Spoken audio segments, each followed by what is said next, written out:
चाहत, मेरी आवाज क्यों नहीं सुन रही हो तुम? मैं तुम्हें बुला रही हूं ना। चाहत, चाहत। ये कैसी आवाज है? रूम में तो मेरे अलावा कोई और है भी नहीं। तो मेरा नाम कौन पुकार रहा है? चाहत हिम्मत करते हुए उठी और कबर्ड के पास गई। उसके ठीक सामने एक काली परछाई खड़ी थी जिसकी आंखें बिल्कुल सफेद थी। उसे देखकर चाहत के पैर वहीं जम गए और वो परछाई भयानक तरीके से मुस्कुराते हुए उसके शरीर के आर पार होकर खिड़की की तरफ भागी और वहां से नीचे कूद गई। ये देखकर चाहत डर के मारे पसीने से भीग गई और वहीं पर बेहोश होकर गिर पड़ी। चाहत, चाहत उठो ना। क्या हो गया तुम्हें? तुम इस तरह जमीन पर क्यों सो रही हो? लावण्या की आवाज से चाहत की आंखें खुली। उसने जब लावण्या को अपने सामने देखा तो एकदम से हड़बड़ाकर उठी और तुरंत उसने अपना सर पकड़ लिया। चाहत, क्या हो गया तुम्हें? तुम बेहोश हो गई थी क्या? देखो, मुझे तुम्हारी हालत बिल्कुल भी ठीक नहीं लग रही। मेरी मानो तो तुम कुछ टाइम के लिए अपने घर चली जाओ। घर पर तुम्हारी ठीक से देखभाल होगी तो तुम जल्दी ठीक हो जाओगी। नहीं लावण्या, हम अभी चाहत को यहाँ से नहीं भेज सकते। 3 महीने बाद एग्जाम्स हैं और कुछ दिन बाद तुम लोगों के प्रैक्टिकल्स शुरू हो जाएंगे। तुम एक काम करो लावण्या, तुम चाहत के साथ उसकी कमरे में ही रह लो। हम तुम्हारा रूम चेंज कर देते हैं। ठीक है मिस। लावण्या को चाहत के साथ उसके रूम में शिफ्ट कर दिया गया। 2-3 दिन तो सब कुछ नॉर्मल रहा, मगर 2-3 दिन के बाद जब लेक्चर के बाद वो दोनों हॉस्टल आई तो चाहत कपड़े चेंज किए बिना ही बिस्तर पर जाकर चादर ओढ़कर लेट गई। अरे चाहत, अपने कपड़े तो चेंज कर लेती तुम। आते ही बिस्तर में लेट गई। मुझे बहुत ज्यादा ठंड लग रही है लावण्या। ऐसा लग रहा है जैसे किसी ने बर्फ से भरे कमरे में बंद कर दिया हो मुझे। ओ माय गॉड, कल कहा था मैंने कि घर भेजते तुम्हें, लेकिन मिस मार्था को तो पढ़ाई से ज्यादा इंपॉर्टेंट कुछ दिखाई ही नहीं देता। तुम रुको, मैं तुम्हारे लिए मेडिसिन लेकर आती हूँ। लावण्या स्टाफ रूम में चाहत के लिए दवाई लेने गई। थोड़ी देर बाद वो वापस रूम में आई तो उसने देखा कि चाहत रूम में है ही नहीं। अरे, ये चाहत कहाँ पर चली गई? अभी तो इसे इतनी ज्यादा ठंड लग रही थी कि ये चादर ओढ़कर भी बुरी तरह कांप रही थी, और अब 2 मिनट में कहाँ गायब हो गई? तभी लावण्या को पानी बहने की आवाज आई। उसने जाकर बाथरूम का दरवाजा खटखटाया, मगर अंदर से उसे कोई जवाब नहीं मिला। अभी जब मैंने दवाई लेने गई तो बाथरूम का नल चालू नहीं था। पक्का चाहत बाथरूम के अंदर है। कहीं वो अंदर बेहोश तो नहीं हो गई? मुझे हेल्प के लिए किसी को बुलाना होगा। लावण्या जल्दी से बाहर गई और उसने मदद के लिए गार्ड को बुलाया।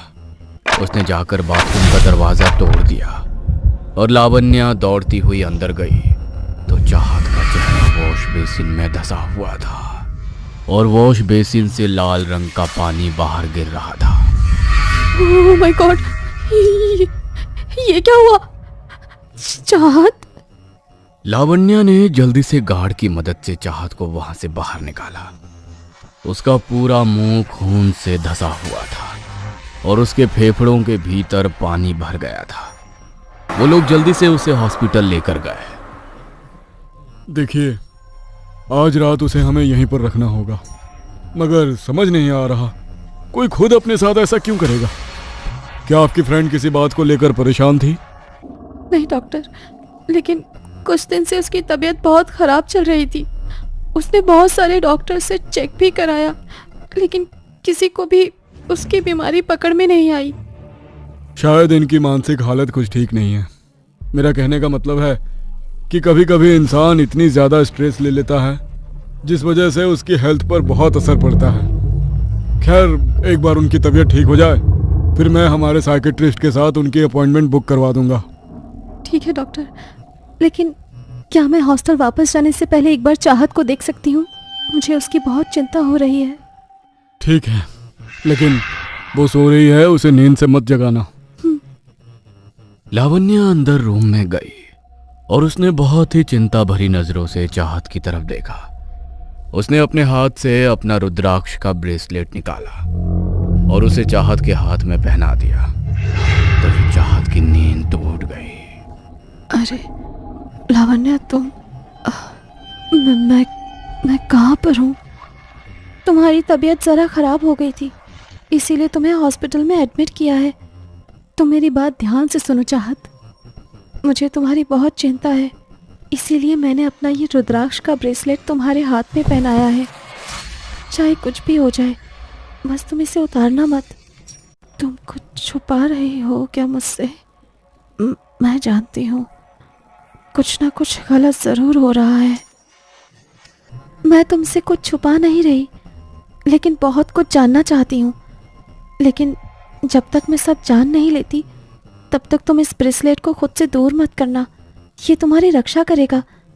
तुम आराम करो, मैं ज़्यादा देर यहाँ पर नहीं रुक सकती, मुझे जाना होगा। लावण्या रात को वहां नहीं रुक सकती थी, इसलिए वो वापस हॉस्टल आ गई। चाहत के साथ दिन में जो भी हुआ वो सोच सोच कर लावण्या को नींद नहीं आ रही थी। उसने अपने फोन में थोड़ा रिलैक्सिंग म्यूजिक चलाया तो कुछ देर में उसकी आंख लग गई। उसकी आंख लगे अभी कुछ ही देर बीती थी, तभी उसके कानों में पानी टपकने की आवाज पड़ी। रात की शांति में वो आवाज इतनी साफ सुनाई दे रही थी कि लावण्या की नींद खुल गई। अरे यार, इतनी मुश्किल से तो नींद आई थी। इतनी रात को कौन नहा रहा है? कोई ठीक से सोने भी नहीं देता। कुछ देर के लिए पानी बहने की वो आवाज रुक गई, मगर लावण्या जैसे ही फिर से सोने के लिए बिस्तर पर लेटी तो वो आवाज अचानक बहुत तेज हो गई। इससे पहले कि लावण्या इस बार अपनी आंखें खोलकर कुछ देखती, उसका दम घुटने लगा, जैसे वो गहरे पानी के बीच फंस गई। उसने अपनी आंखें खोली तो वो पूरा कमरा गहरे पानी से भरा था। उसका शरीर इतना भारी हो गया कि वो अपने शरीर को हिला भी नहीं पा रही थी। तभी उसकी नजरें सामने अलमारी की तरफ पड़ी तो उसे एक भयानक काली परछाई दिखाई दी, जिसकी आंखें बिल्कुल सफेद थीं। वो वहां से भागने के लिए अपने हाथ पैरों को चलाने की कोशिश कर रही थी, मगर उसका शरीर उसका साथ ही नहीं दे रहा था। तभी वो परछाई सीधा उसके ऊपर झपट पड़ी और उसने उसकी गर्दन को अपने हाथों से बुरी तरह जकड़ लिया। तभी हॉस्टल की घड़ी का पेंडुलम बजा और लावण्या हड़बड़ाते हुए उठी तो कमरा बिल्कुल सामान्य था। ना तो वो पानी से भरा था, ना ही वहां पर कोई परछाई थी। हे भगवान, कैसा सपना था ये? इतना भयानक सपना। लेकिन पता नहीं ऐसा क्यों लग रहा है कि ये सिर्फ कोई सपना नहीं है। ये रूम ठीक नहीं है। कल कुछ भी करके मैं मिस मार्था को बोलकर ये रूम चेंज करा लूंगी और चाहत को भी यहाँ पर नहीं रहने दूंगी। लावण्या इस हद तक घबरा गई थी कि उसका पूरा शरीर पसीने से भीग गया था और उसे बुरी तरह गर्मी लग रही थी। इसलिए वो अपना फेस वॉश करने के लिए बाथरूम में गई। उसने वॉश बेसिन का नल चालू करके अपने चेहरे पर ठंडे पानी के छींटे मारे, मगर वो जैसे ही वॉशरूम से बाहर निकलने लगी तो पीछे से उसके कान में एक आवाज पड़ी, मुझे बचा लो, मुझे बचा लो, लावण्या, ये मुझे मार डालेंगे। उस आवाज को सुनकर लावण्या डर से हाँफने लगी। उसने हिम्मत करते हुए पीछे मुड़कर देखा, मगर उसे कुछ भी दिखाई नहीं दिया। लेकिन जैसे ही उसने अपनी पलकें झपकाई तो सामने शीशे में उसे वही परछाई दिखाई दी, मगर धीरे धीरे वो एक लड़की का रूप लेने लगी, जिसका चेहरा जगह जगह से कटा हुआ था, कपड़े पूरी तरह खून से सने हुए थे और शरीर पर जिंदा कीड़े रेंग रहे थे। उसने अपने नाखूनों से अपने सर के मांस को फाड़ डाला और भयानक तरह से मुस्कुराते हुए उसे चबा चबा कर खाने लगी। वेदिका, वेदिका, तुम? ये मेरा पूरा सपना है, ये सच नहीं हो सकता। तुम मर चुकी हो तो मुझे कैसे दिखाई दे रही हो? हॉस्टल का रूम नंबर 713 जिसमें वेदिका रहती थी बहुत ही खुशमिजाज लड़की थी। लेकिन एक दिन उसने अपने रूम में अपनी जान दे दी। किसी को कभी उसके मरने का कारण समझ नहीं आया और ना ही वो किसी के लिए कोई नोट छोड़कर गई।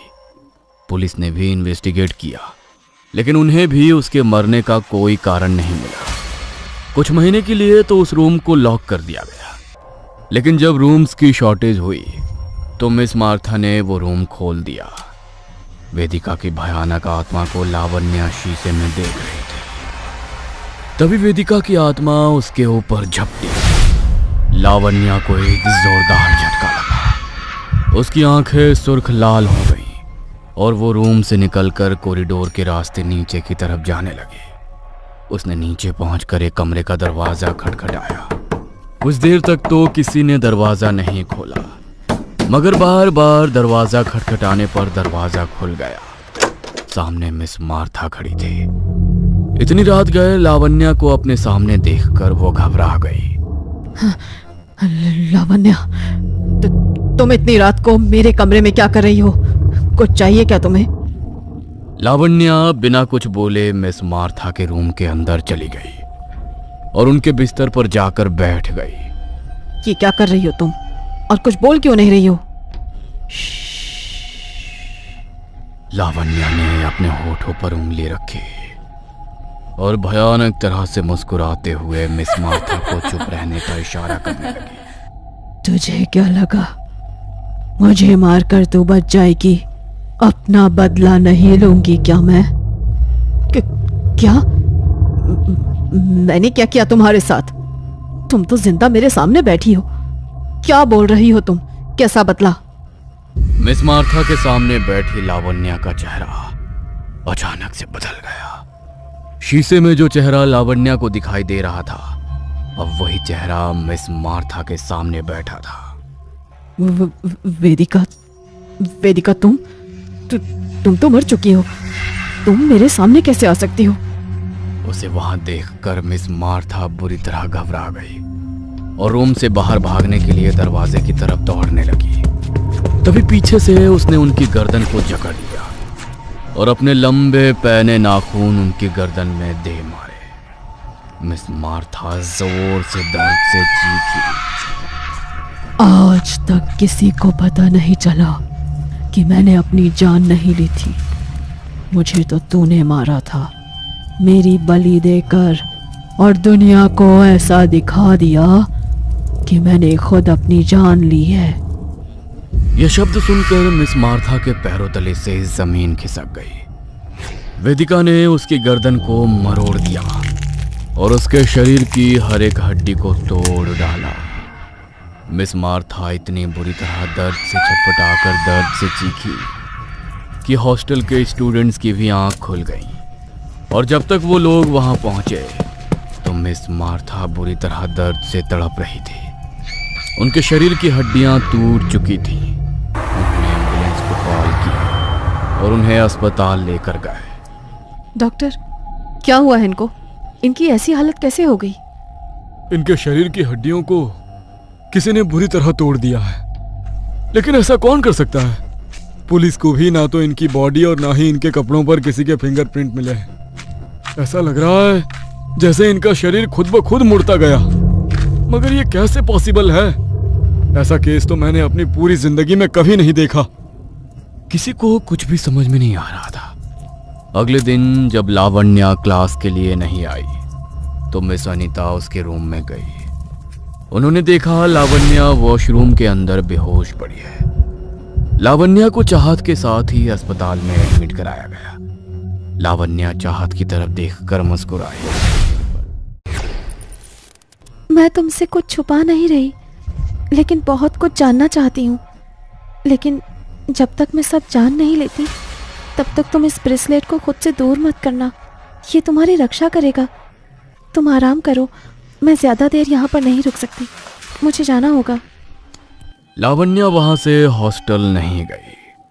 जब बार बार डॉक्टर चेंज करने के बाद भी किसी डॉक्टर को चाहत की बीमारी पकड़ में नहीं आ रही थी, तभी लावण्या को शक होना शुरू हो गया था कि जरूर चाहत के साथ कुछ और ही दिक्कत है।